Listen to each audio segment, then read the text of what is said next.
오늘의 말씀은 창세기 12장 1절부터 3절 말씀입니다.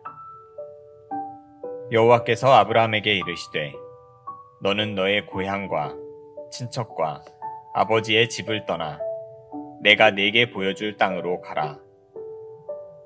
내가 너로 큰 민족을 이루고 내게 복을 주어 내 이름을 창대하게 하리니 너는 복이 될지라. 너를 축복하는 자에게는 내가 복을 내리고 너를 저주하는 자에게는 내가 저주하리니 땅의 모든 족속이 너로 말미암아 복을 얻을 것이라 하신지라. 아멘. 할렐루야. 오늘 거룩한 주일 여러분의 시간을 구별해서 하나님께 예배하기 위해 나오신 여러분 모두를 주님의 이름으로 환영하고 축복합니다. 오늘 설교 제목이 결핍의 힘이라고 정해봤는데요. 지금 약간 모순된 표현인 것 같기도 하고 이 결핍이라는 단어를 한번 같이 생각해 보면 좋을 것 같습니다. 이 결핍이라 하면 여러분 이 단어를 모르시진 않을 테지만 사전적인 의미를 제가 한번 소개해 드려 보면 결핍이란 있어야 할 것이 없는 상태 또는 다 써서 없어져 버린 상태입니다. 이게 사전적 의미인데, 그러니까 결핍이라는 것은 우리가 보통 비슷한 말로 사용하는 부족하다라는 것과는 또 다른 의미인 것이죠. 그 결핍과 부족은 그 의미가 매우 다릅니다. 부족은 있긴 있는데 기준에 못 미치는 정도로 있는 거예요. 근데 결핍은 그 상태가 전혀 다른 것입니다. 없는 상태를 말하는 것이죠. 아예 없는 상태. 그렇기 때문에 부족은 어느 정도 노력을 통해서 채울 수 있거나 때로는 부족한 문제를 해결할 수 있을 수도 있습니다. 하지만 이 결핍은 아예 없는 상태이기 때문에 이것을 어떤 임시 방편적인 노력으로 채우기란 참 어려운 일입니다. 임시 방편으로 해결이 안 되는 그러한 상태를 결핍이다라고 우리가 이해해 볼 수 있습니다. 또 한 가지 비슷한 말이 있는데 요즘 많이 사용되는 단어이기도 합니다. 소진이라는 말입니다. 소진. 영어로는 번아웃이라고 표현하는데요. 원래는 많이 있었는데 또는 충만했는데 그 에너지 또는 그 충만했던 것이 애초에는 결핍된 상태거나 부족한 상태가 아니었는데 소진은 어떤 행위로 인해서 어떤 이유로 인해서 원래 충분히 존재했던 그것이 전부 고갈되어 버린 상태를 소진이라고 정의합니다.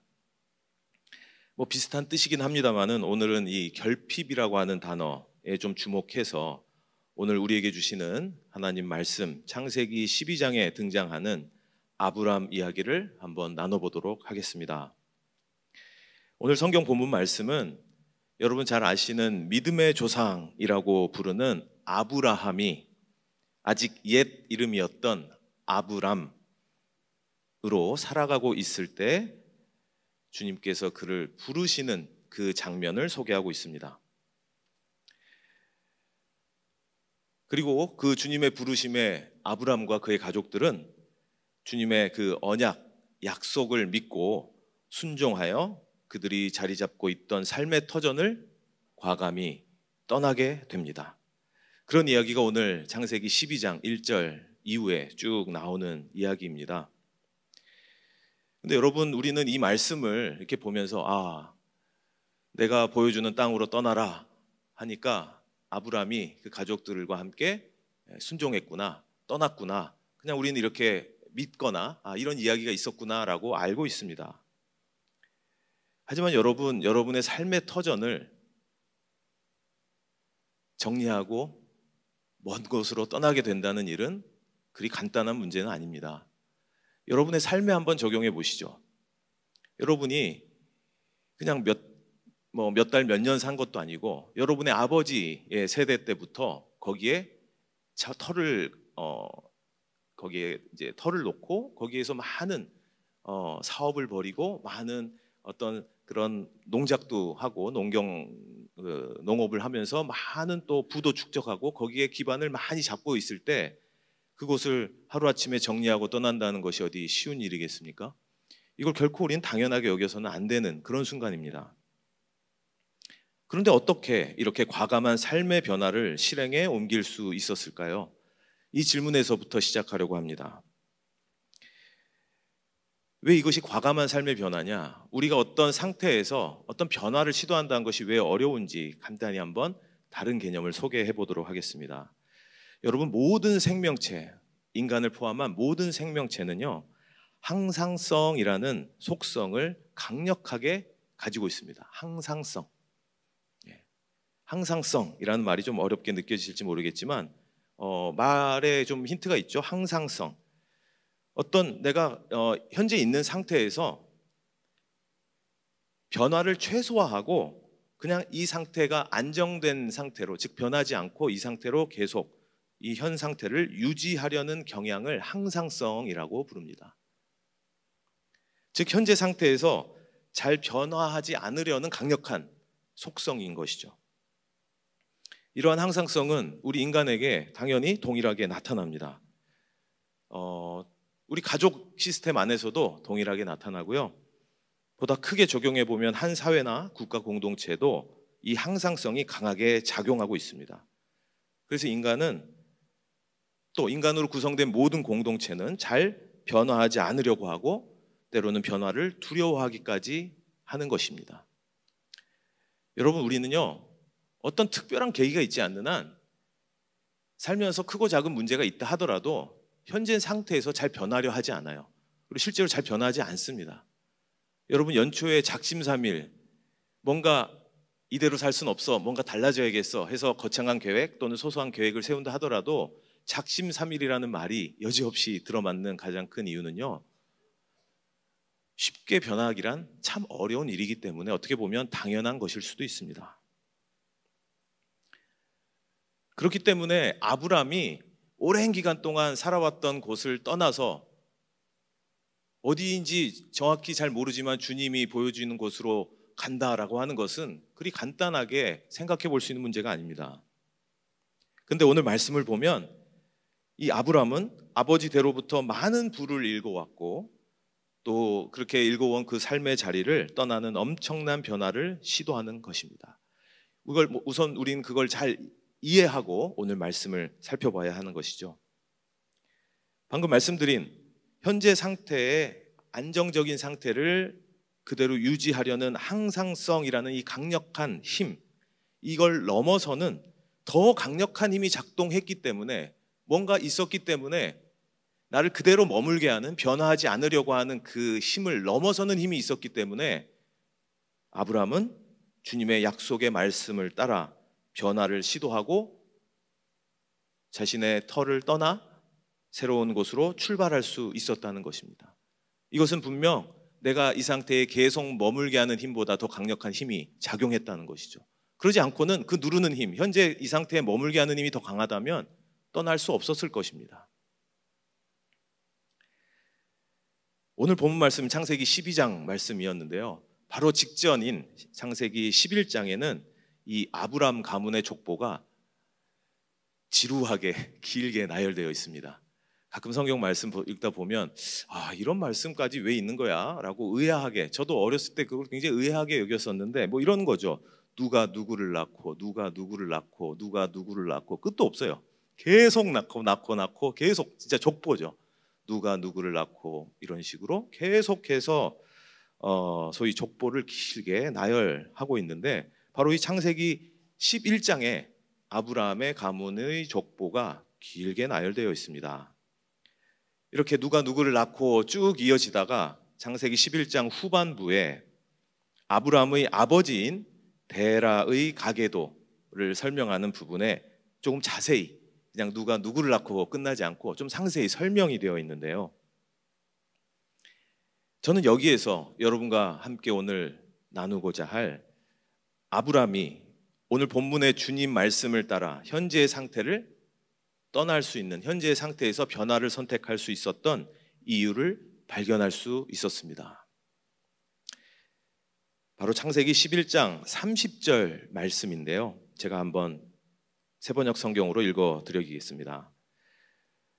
창세기 11장 30절에 아브라함의 아내 이름이 당시에 사레였는데요. 사라로 변화되기 전 옛 이름이죠. 아브라함 아내 사레는 임신을 하지 못하여서 자식이 없었다라고 기록되어 있습니다. 아브라함은 사레와 아내인 사레와의 관계 사이에서 자식이 없었습니다. 고대 사회에서는 자식을 낳는 것이 엄청나게 중요한 일이었습니다. 그 자식을 낳아 가족의 대를 이어가는 것이 무엇보다 중요한 일이었습니다. 현대 사회에서는 좀 납득하기 어려운 일일 수도 있겠지만 우리나라를 비롯해서 전 세계사적으로 우리의 역사의 기록들에는 곳곳에 어떻게든 자식을 낳아 대를 이으려는 엄청난 시도들, 무모한 시도들, 우리가 봤을 때는 잘 이해되지 않지만 어떻게든 혈족 관계를 유지해 나가고 대를 이으려는 시도들이 세계사의 역사 속에 굉장히 중요하고 또 굉장히 중요한 사건들과 연관되어 기록되어 있죠. 어떤 수를 써서라도 자식을 낳으려고 했다는 것입니다. 심지어 우리 예수 그리스도의 탄생을 기록하고 있는 마태복음 1장은 이렇게 시작하고 있습니다. 아브라함의 자손이요 다윗의 자손인 예수 그리스도의 계보는 이러하다.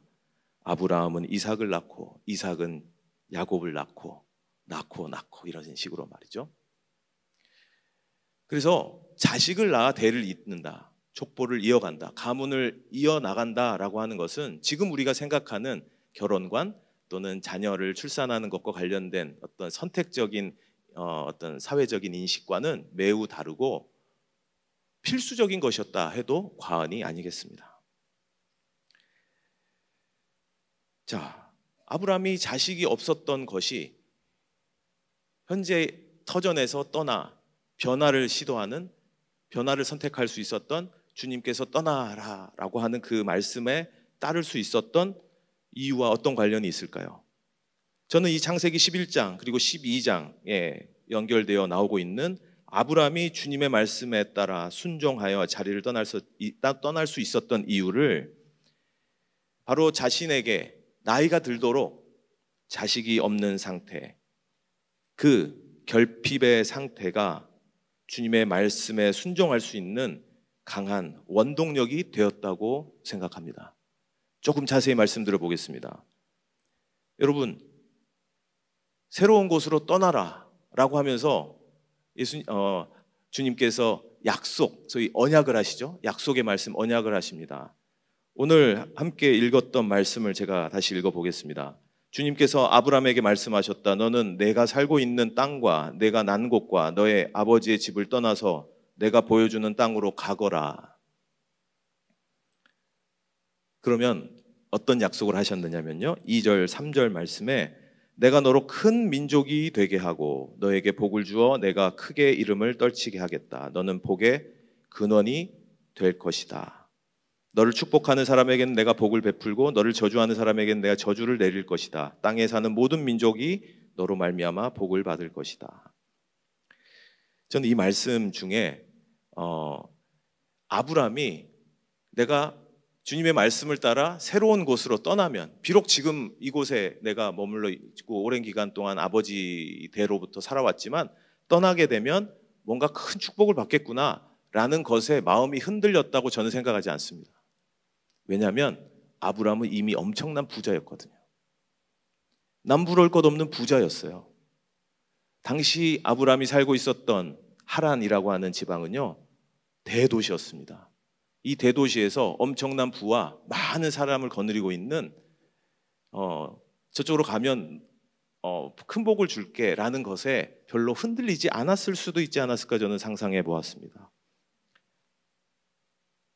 이미 아버지 세대부터 정착한 하란이라는 대도시에 남부럽지 않게 살고 있었던 이 아브라함, 12장 5절에 보니까요, 아브라함이 떠나게 될 때 어떻게 떠나는지가 묘사되어 있는데, 창세기 12장 5절에 아브람은 아내 사레와 조카 롯과 하란에서 모은 재산과 거기에서 얻은 사람들을 거느리고 가나안 땅으로 가려고 길을 떠나서 마침내 가나안 땅에 이르렀다. 이미 많은 부를 축적한 상태에서 그걸 다 가지고 그리 가는 거예요. 그러나 아브람에게는 없었던 한 가지가 있었습니다. 당시에는 필수적이었고 꼭 있어야 했던 한 가지, 근데 그것이 없었던 아브람, 그것은 무엇입니까? 자식이 없었던 아브람에게는 창세기 12장 2절 오늘 본문 말씀 중에 내가 너로 큰 민족이 되게 하겠다, 이 말씀이 그의 마음을 움직이지 않았을까 생각해 보았습니다. 너가 이미 많은 부를 가지고 있고 이 하란 땅에서 너가 잘 살고 있지만 그래서 복을 받게 해주겠다 이런 말씀보다는 너로 큰 민족을 이루게 하겠다라는 그 말씀이 아브라함에게는 그냥 이대로 그냥 있지 뭐, 거기 가서 더 부자가 될지 모르지만 항상성, 이대로 그냥 있고 새로운 곳에 도전하고 새로운 곳에서 또 정착하려면 어렵지 않을까? 새로운 변화를 시도한다는 건 참 어려운 일이야. 그냥 이대로 있지 뭐, 이 항상성의 힘이 훨씬 강력했을 것이라고 생각해요. 하지만 여기에 계속 머물도록 하는 그 힘보다 더 강력한 힘이 어디에서 나오게 되었느냐? 바로 내가 저 주님의 말씀에 따라 순종하면, 내가 주님이 보여주신 땅으로 내가 간다면 내가 큰 민족을 이룰 수 있게 해주시겠다고? 나의 유일한 결핍인 자식이 없고 나의 대를 이을 수 없는, 그래서 내 가문은 이대로 끝나는 건가? 라고 하는 위기의 상황에서 이 결핍의 상태를 극복하고 이 결핍을 채울 수 있는 그 약속을 나에게 지금 해주신단 말이야? 바로 너로 큰 민족이 되게 하겠다는 이 주님의 약속에 아브라함은 그 자리를 떠날 수 있었던 것이라 생각합니다. 그리고 주님의 언약에 따라 순종한 아브라함에게 주님께서 다시 말씀하십니다. 오늘 읽진 않았지만 아브라함이 가나안으로 주님의 보여주신 땅으로 간 이후에 12장 7절에 이렇게 말씀하십니다. 주님께서 아브라함에게 나타나셔서 말씀하셨다. 내가 너희 자손에게 이 땅을 주겠다. 아브라함은 거기에서 자기에게 나타나신 주님께 제단을 쌓아서 바쳤다. 창세기 12장 7절 말씀입니다. 아브라함이 변화에 대한 저항, 그대로 그냥 머물고 있고 내가 살던 대로 살고 싶고 특별한 변화를 시도하고 싶지 않은, 그냥 그대로 살아도 괜찮을 것 같은 그 상태에서 주님의 말씀을 경청하고 주님의 말씀에 따라 때로는 무모해 보일 수 있지만 때로는 두려울 수 있지만 때로는 그것이 무엇일지 불확실하지만 변화를 시도하고 주님이 보여주신 곳으로 과감히 발길을 뗄 수 있었던 이유는 아브라함이 움직이게 한 힘, 아브라함이 변화를 실천할 수 있도록 그 한 힘은 바로 결핍의 힘이었다고 믿습니다. 여러분, 우리는 어떤 결핍을 가지고 있습니까? 나에게 꼭 있어야 하지만 없는 것. 이런저런 노력으로 내가 어떻게든 채워보려고 하거나 발견해보려고 하지만 잘 되지 않는 것. 그런 대표적인 일들 중에, 대표적인 것들 중에 이런 것들이 있을 수 있을 것 같아요. 다소 추상적이긴 합니다만은 꼭 있어야 되는데 없는 사람들이 요즘 많은 것 같습니다. 제가 이제 심리 상담 심리 영역에 종사하다 보니까 많은 이제 만나게 되는 위기를 겪는 많은 분들이 어떤 것들을 호소하냐면 삶의 의미의 결핍을 호소합니다. 왜 살아야 되는지 모르겠다. 삶의 의미가 무엇인지 모르겠다. 나는 삶의 의미가 없다. 그러면 도무지 하루하루를 살아가는 것 자체가 무의미하고 어떠한 기쁨과 어떠한 삶의 생동감도 느끼지 못한다라고 하소연합니다. 어려움을 호소합니다. 우리 학생들에게는 어떤 것들이 있어야 되는데 없을까요? 나는 누구일까? 나는 앞으로 어떤 사람이 돼야 될까? 내가 엄마가 열심히 공부해라고 해서 공부를 하긴 하는데 내가 도대체 왜 공부를 해야 되지? 어떤 이런 질문들에 대한 답이 꼭 필요한데 그 답은 없이, 그 답은 결핍된 상태로 하루하루 살아가거나 그저 기계처럼 공부만, 학원만 다니는 경우도 있습니다. 그런 경우 반드시 어려움을 겪게 되죠. 우리는 다양한 결핍이 있을 수 있습니다. 나에게 꼭 필요한 것인데 그것이 있지 않아서 매우 목마른 상태, 이런 것들을 경험하게 된다는 것입니다. 그래서 우리는 그 결핍을 느낄 때 애통하게 됩니다. 한숨 쉬게 됩니다. 누군가에게 하소연도 해보고 그 답답함을 가지고 가슴을 치게 됩니다. 우리 그리스도인들은 이 애통함을 어떻게든 해소하기 위해서 기도하게 됩니다. 기도를 하고 하나님께 부르짖게도 됩니다. 그런데 때로는 이 기도 이후에 꽤 긴 기다림이 필요할 때도 있습니다. 그 기다림의 시간은 우리에게 더욱 성장하고 단련되는 시간이 되긴 합니다만은 그 시간은 우리에게 참 어려운 시간이 되기도 합니다. 하지만 그 시간을 견뎌낸다면 이 단련과 한계의 시간들로 인해서 나의 결핍은 이제 내가 스스로 채울 수 없는 것이구나 라고 하는 것을 처절하게 느끼게 되고 그것을 인정하게 될 때 비로소 주님께서 나를 위해 일하시는 것을 알게 될 것입니다. 오늘 아브라함의 이야기를, 이후의 이야기를 간단하게 말씀드려보면요, 아브라함은 75세에 이 하란 땅을 떠납니다. 내가 자식 없음의 이 결핍을 주님께서 채워주실 것이라는 언약을 믿고 그 언약에 따라 기존의 삶의 터전인 하란은 떠났지만 바로 자식이 생기진 않았습니다.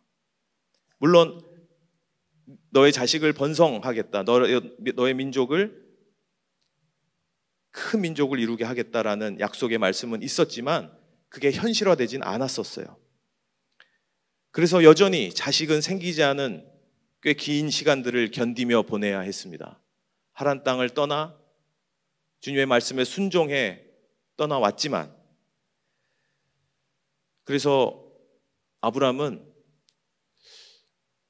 뭔가 다른 방법이 있지 않을까? 10년 뒤인 아브라함이 86세가 되던 정도의 나이에 아내 사레가 자신의 종이었던 하갈이라는 여인을 통해 이스마엘이라는 아브라함의 아들을 출산하게 됩니다. 하지만 이것은 하나님이 언약하신 것과는 다른 방법이었어요.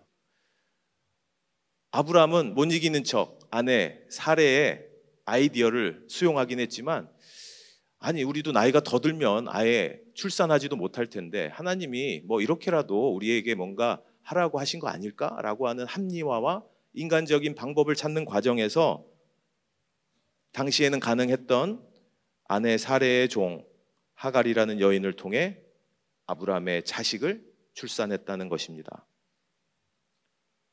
그러나 이 일로 오히려 아브라함은, 그리고 그의 가족은 큰 시련을 겪게 됩니다. 어려움을 겪게 돼요. 그리고 또 긴 단련과 기다림의 시간이 흐른 뒤에 아브라함이 드디어 99세가 되던 해에 99세 비로소 아브라함이라고 하는 새로운 이름을 줍니다. 하나님께서 이제는 아브라함이라고 너를 부르겠다. 이 아브라함의 뜻은 많은 나라의 아버지라는 뜻의 이름입니다. 이 새로운 이름을 갖게 되고 그의 자식 없음의 결핍은 비로소 그의 나이 100세가 되던 해에 아들 이삭을 출산함으로써 채워지게 됩니다. 75세에 변화를 시도하고 주님의 말씀에 따라 하란을 떠났지만 꽤 긴 시간 이후에 그 언약이 성취되었다는 것이죠. 하지만 여러분, 이 결핍은 인간적인 노력이나 나의 어떤 임시 방편적인 조치로 채울 수 없다는 것을 여러분 꼭 기억하시면 좋겠습니다. 때로는 하나님이 필요하면 기다림 없이 즉시 채워주시기도 하시고요. 때로는 하나님의 때에 우리에게는 꽤 긴 기다림으로 느껴질 수 있지만 가장 하나님께서 우리에게 좋은 때에 그 결핍을 채우시기도 합니다. 저와 여러분, 우리가 느끼는 이 결핍감은 임시 방편이나 인간적인 노력만으로 채울 수 없는 것, 이것을 여러분 인정하는 것이 그리스도인의 믿음이라고 생각합니다. 우리의 결핍은 주님의 위로하심이 필요합니다. 우리의 결핍은 주님께 나아오게 하는 강력한 힘이 된다는 사실 여러분 믿으시기 바랍니다. 우리의 결핍은 오직 주님의 도우심만을 구하도록 하는 강력한 힘입니다. 우리의 결핍은 내 힘이 아닌 오직 주님의 은혜만을 바라보게 하는 강력한 힘이 되는 것입니다.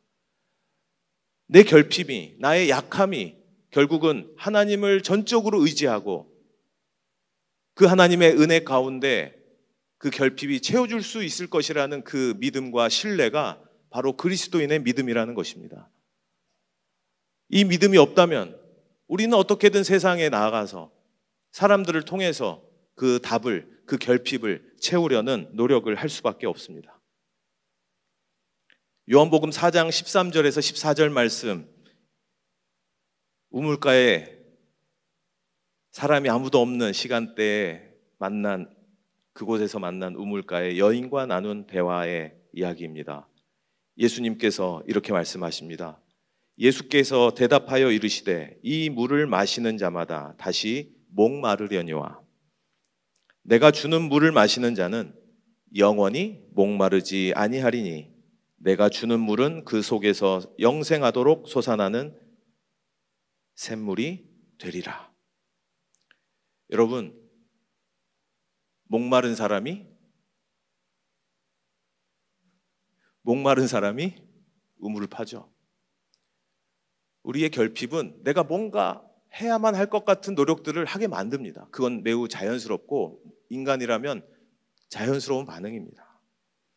하지만 우리의 노력만으로 내가 우물을 파서 떠마시는 그 물은 우리의 노력만으로 해소하려고 하는 그 노력의 결과는 때로는 나를 도와주는 사람들이 주는 것만으로는 돈과 물질적인 만족과 순간적인 쾌감으로 나의 결핍을 잠시 잊거나 채운 것 같은 그 느낌으로는 다시 타는 듯한 목마름을 느낄 수밖에 없습니다.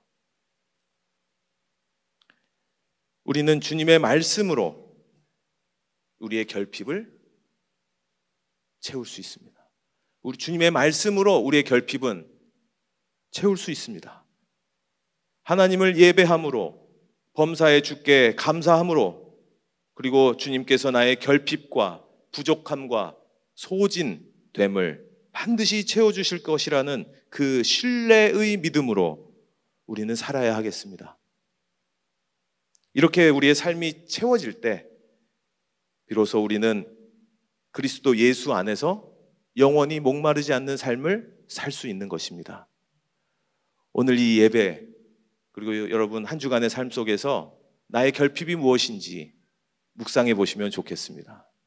혹시 나에게 꼭 채워져야 하나, 꼭 필요하나, 그것이 채워지지 않은 것, 완전히 비어 있는 것, 내가 찾지 못한 답이 있다면 그걸 붙들고 주님께 나오십시오. 주님께 간구하십시오. 때로는 기다림이 필요할 수 있습니다만 그 기다림을 견뎌내시고 여러분들이 그때마다 온전히 주님의 은혜만을 구하게 될 때 여러분의 그 결핍이, 찾지 못한 그 답이 그리스도 예수 안에서 발견되어지고 채워질 때 여러분은 목마름이 아니라 늘 목마르지 않는 풍성함과 만족함과 평안함을 누리며 참된 그리스도인의 삶을 살아갈 줄로 믿습니다. 기도하겠습니다. 사랑과 은혜가 풍성하신 하나님 감사합니다. 우리는 늘 결핍과 부족함을 느끼며 살아가는 존재임을 고백합니다. 때로는 우리의 노력과 우리가 가진 것들로 그것을 채워보려 하지만 우리는 그것이 늘 임시방편이고 온전히 채워질 수 없다는 것을 인정하고 오늘 깨달았습니다. 이제 오직 주님만을 바라보며 우리의 결핍을 채워나갈 수 있는 주님의 귀한 자녀들이 될 수 있도록 축복하여 주옵소서. 나의 결핍이, 나의 약함이, 나의 연약함이 주님께 나아갈 수 있는, 주님의 말씀을 더 강하게 붙들 수 있는 그 강력한 힘이라는 것을 깨닫게 하시고 나의 결핍과 나의 부족함을 늘 붙잡고 주님께 나아오는 귀한 주님의 자녀들이 될 수 있도록 축복하여 주시고 이것을 간구할 때 하나님 때에 반드시 이루어 주시고 그 모든 것을 풍성하게 영원히 목마르지 않게 채워 주시옵소서. 감사를 드리며 예수님의 이름으로 기도합니다. 아멘.